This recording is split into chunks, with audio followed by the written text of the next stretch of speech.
Hola a todos, mi nombre es Manuela Martínez, estudiante de segundo semestre de Medicina y junto a mi compañera Manuela Hurtado, en esta ocasión hablaremos un poco sobre la correlación anatomopatológica de la pared abdominal.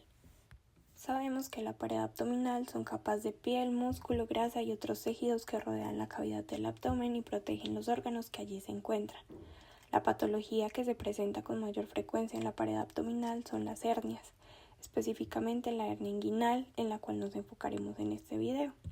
A continuación haremos un repaso histórico para entender de qué manera se ha ido estructurando el conocimiento con el que contamos actualmente, y esto nos ayudará a comprender el manejo actual de dicha patología, además de presentar algunos significados de términos que es importante conocer en este contexto y mencionar algunos avances que se plantean a continuación para su abordaje.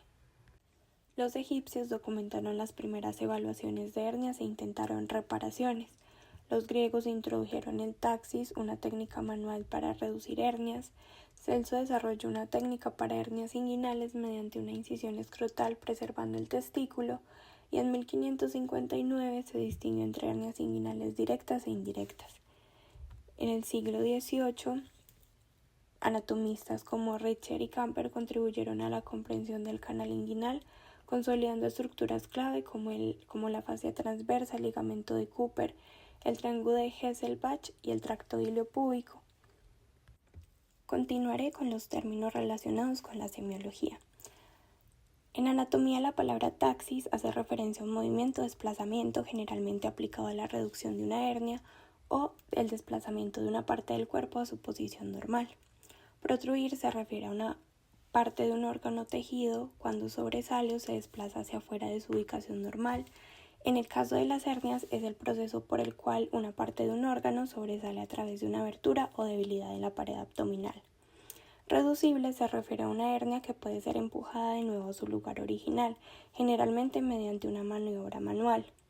Encarcelada es aquella cuyo contenido queda atrapado en la bolsa herniaria y no puede ser reducida. Estrangulada ocurre cuando el flujo sanguíneo hacia el contenido de la hernia se interrumpe, lo que puede llevar a la isquemia y necrosis del tejido. Isquemia es la disminución o interrupción del flujo sanguíneo a una parte del cuerpo, lo que resulta en la falta de oxígeno y nutrientes necesarios para que las células funcionen correctamente. Necrosis es la muerte de células o tejidos en el cuerpo debido a la falta de suministro de oxígeno, generalmente debido a isquemia. Hernia de Richter es un tipo de hernia en la que solo una porción de la pared del intestino se protruye a través de la abertura herniaria. A diferencia de otras hernias, esta puede ser más difícil de diagnosticar ya que no implica una obstrucción completa del intestino, pero puede ser muy peligrosa si se estrangula. Maniobra de Valsalva es una maniobra que implica el esfuerzo de exhalar con la boca cerrada y la nariz tapada, lo que genera un aumento de la presión intraabdominal. Triángulo de Hesselbach es un área anatómica en la pared abdominal inferior situada en la región inguinal, limitada por los músculos y ligamentos de la zona. Es importante en la anatomía de las hernias inguinales, ya que un defecto en esta área puede permitir la formación de una hernia inguinal directa. Ahora bien, la hernia inguinal es una protrusión de una parte del intestino o de otros tejidos abdominales a través de un punto débil en la pared abdominal, específicamente en la zona de la ingle. Según su estado pueden ser reducibles, encarceladas o estranguladas y se clasifican en directas o indirectas. El 75% de todas las hernias ocurren en la región inguinal y se presenta principalmente en hombres. La hernia inguinal indirecta se forma cuando el contenido de la hernia protruye hacia el canal inguinal a través del anillo inguinal profundo, siguiendo el trayecto del cordón espermático en hombres o el ligamento redondo en mujeres. Es congénita, lo que significa que está presente desde el nacimiento debido a un defecto en el cierre del conducto peritoneo-vaginal, y es mucho más frecuente que la hernia inguinal directa, que se forma cuando el contenido de la hernia protruye hacia el canal inguinal a través de un área débil en la pared posterior del canal. Suele ocurrir en adultos mayores debido a un debilitamiento de los músculos abdominales. La hernia es medial al vaso deferente y los vasos epigástricos inferiores. El diagnóstico de la hernia inguinal comienza con un historial médico detallado. El síntoma principal es la presencia de una masa en la ingle, la cual se hace evidente al estar de pie al toser o al realizar algún esfuerzo físico. El dolor asociado a la hernia suele deberse a la compresión de nervios dentro del saco herniario. Este dolor puede llegar a irradiarse al escroto, al testículo o al muslo interno, por lo que es fundamental considerar la duración e inicio de los síntomas, ya que una aparición repentina es más preocupante y sugiere una posible complicación. Además, es importante descartar otras patologías que puedan simular o acompañar una hernia inguinal, como lo son tumores o enfermedades testiculares. En casos donde el diagnóstico clínico no es claro, los estudios de imagen pueden ser de gran utilidad, aunque la historia clínica y el examen físico son primordiales. Algunas de estas técnicas incluyen el ultrasonido, la primera opción en pacientes pediátricos o en hernias difíciles de detectar con exploración física. La tomografía computarizada, muy útil en casos de diagnóstico dudoso o cuando se sospechan complicaciones como la encarcelación o la estrangulación. La resonancia magnética, la menos utilizada, pero puede ayudar en diagnósticos complejos o a diferenciar entre hernias y otras masas en la ingle. Para la evaluación clínica, el paciente debe estar de pie con la ingle y el escroto expuestos. Primero se observa si hay alguna protuberancia normal. Y luego, si no hay algún hinchazón visible, se introduce el dedo a través del escroto por el anillo inguinal externo para así realizar la exploración del canal inguinal. Luego se le solicita al paciente que realice la maniobra de Valsalva, produciendo así un aumento de la presión intraabdominal que ayudará a determinar si la hernia es reducible o no. Para diferenciar hernias directas e indirectas se utiliza la prueba de oclusión inguinal, en donde se coloca un dedo sobre el anillo inguinal interno y se solicita al paciente que tosa. Si no se siente impulso en el dedo, es una hernia indirecta.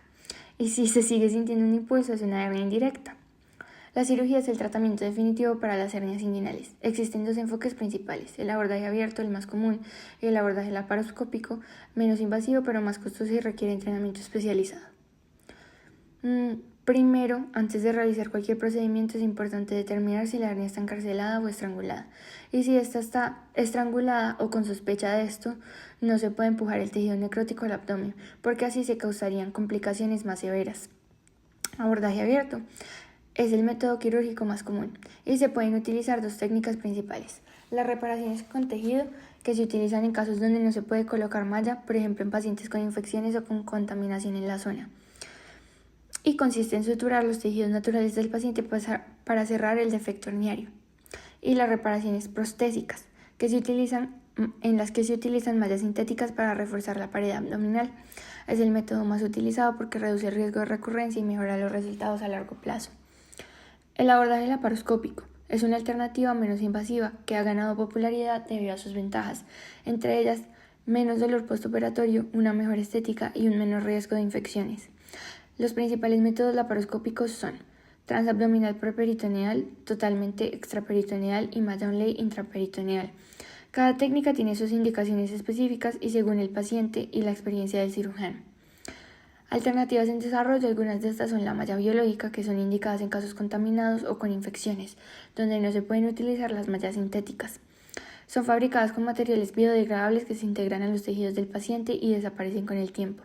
Sin embargo, estas son más costosas y pueden tener menos resistencia que las mallas sintéticas. Robot Assisted Repair mejora la precisión quirúrgica y ofrece una curva de aprendizaje más corta en comparación con la laparoscopía convencional, y se puede utilizar en procedimientos como la TAPP y TEP, con un menor riesgo de errores. Esta aún está en desarrollo, pero representa gran parte del futuro de la reparación de hernias. La inteligencia artificial en la cirugía se considera un aspecto fundamental del futuro, ya que esta podría ayudar a determinar qué tipo de hernia y qué tipo de paciente se beneficiará con una técnica u otra, es decir, ya sean candidatos para un abordaje abierto o uno laparoscópico o incluso uno robótico. En este sentido, los registros clínicos y la IA podrían ayudarnos a definir estos aspectos.